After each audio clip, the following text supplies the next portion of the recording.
നരേന്ദ്രമോദി സർക്കാരിന്റെ 12 വർഷത്തെ ഭരണം ഭാരത ചരിത്രത്തിന്റെ സമ്പൂർണ്ണ കാലഘട്ടമാണെന്ന് വി സദാനന്ദൻ മാസ്റ്റർ MP. രാജ്യത്ത് സമാനതകളില്ലാത്ത വികസനമാണ് കഴിഞ്ഞ 12 വർഷത്തിനിടെ ഉണ്ടായതെന്നും ആദ്യ പ്രധാനമന്ത്രി ജവഹർലാൽ നെഹ്റുവിന്റെ ഭരണകാലയളവിനെ മറികടന്ന് ജനങ്ങളിൽ തുടർച്ചയായി തിരഞ്ഞെടുക്കപ്പെട്ട പ്രധാനമന്ത്രി എന്ന ചരിത്ര നേട്ടത്തിലേക്കാണ് നരേന്ദ്രമോദി പ്രവേശിക്കുന്നതെന്നും അദ്ദേഹം കണ്ണൂരിൽ പറഞ്ഞു. ഭാരതത്തിന്റെ ചരിത്രത്തിലെ ഏറ്റവും സുവർണവും നാഴികക്കല്ലുമായ സുപ്രധാന വേളയ്ക്കാണ് രാജ്യം സാക്ഷ്യം വഹിച്ചുകൊണ്ടിരിക്കുന്നത്. ആദ്യ പ്രധാനമന്ത്രി ജവഹർലാൽ നെഹ്റുവിന്റെ ഭരണകാലയളവിനെ മറികടന്നാണ് രാജ്യത്തിന്റെ ചരിത്രത്തിൽ ഏറ്റവും കൂടുതൽ കാലം തുടർച്ചയായി ജനങ്ങളാൽ തിരഞ്ഞെടുക്കപ്പെട്ട് ഭരിക്കുന്ന പ്രധാനമന്ത്രി എന്ന ചരിത്രപരമായ നേട്ടത്തിലേക്ക് പ്രധാനമന്ത്രി നരേന്ദ്രമോദി പ്രവേശിക്കുന്നതെന്ന് സദാനന്ദൻ മാസ്റ്റർ പറഞ്ഞു. കഴിഞ്ഞ 12 വർഷത്തെ സമാനതകളില്ലാത്ത വികസനമാണ് നടന്നത്. സബ്കാ നാഥ്, സബ്കാ വികാസ്, സബ്കാ വിശ്വാസ്, സബ്കാ പ്രയാസ് എന്ന മന്ത്രം കേവലം മുദ്രാവാക്യത്തിൽ ഒതുക്കാതെ സമൂഹത്തിലെ അവസാനത്തെ വ്യക്തിയിലേക്കും 100% ആനുകൂല്യങ്ങളും എത്തിക്കാൻ കഴിഞ്ഞതായും സദാനന്ദൻ മാസ്റ്റർ അവകാശപ്പെട്ടു. ലോകാരാധ്യനായ നമ്മുടെ പ്രധാനമന്ത്രി ശ്രീ നരേന്ദ്രമോദിജി അദ്ദേഹത്തിൻ്റെ വിജയകരമായ ഭരണസാരഥ്യം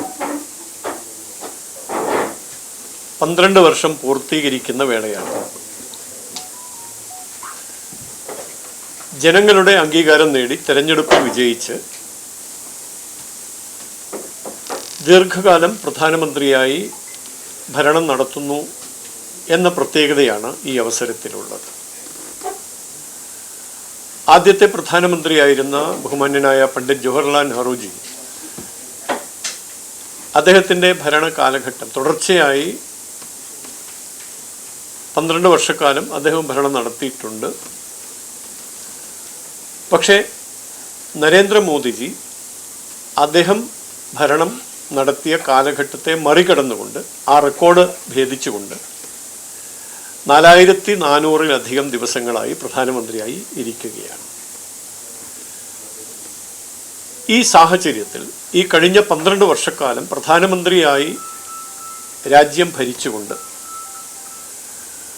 ഏത് തരത്തിലുള്ള പ്രവർത്തനമാണ് മോദിജി നടത്തിയത് എന്നതിനെ സംബന്ധിച്ചും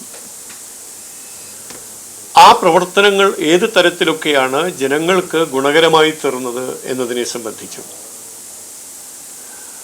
നമ്മുടെ രാജ്യത്തിൻ്റെ സമഗ്രമായ വികാസത്തിന് എങ്ങനെയാണ് ഇത് സഹായകമായി തീർന്നത് എന്നതിനെ സംബന്ധിച്ചുമൊക്കെ ജനങ്ങളിൽ അവബോധം സൃഷ്ടിക്കുക എന്നുള്ള ലക്ഷ്യത്തോടെയാണ് ഇത്തരത്തിലുള്ള ക്യാമ്പയിനിങ് നടക്കുന്നത്. അതിൻ്റെ ഭാഗമാണ് ഇന്നത്തെ നമ്മുടെ ഈ പത്രമാധ്യമ സമ്മേളനം.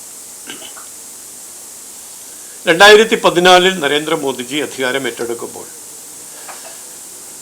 നമ്മുടെ ഭാരതം സാമ്പത്തിക മേഖലയിൽ ഏത് നിലവാരത്തിലാണ് ഉണ്ടായിരുന്നത് നമുക്കറിയാം, 10ാം സ്ഥാനത്തായിരുന്നു. പക്ഷെ ഇന്ന് നമ്മൾ 12 വർഷത്തെ അദ്ദേഹത്തിൻ്റെ ഭരണകാല പരിധി പൂർത്തിയാക്കുമ്പോൾ സാമ്പത്തിക രംഗത്ത് 3ാം സ്ഥാനത്ത് നാം എത്തിച്ചേർന്നിരിക്കുകയാണ്. നരേന്ദ്രമോദിജി ഭാരതത്തിൻ്റെ പ്രധാനമന്ത്രിയായി ചുമതലയേറ്റെടുക്കുന്ന 2014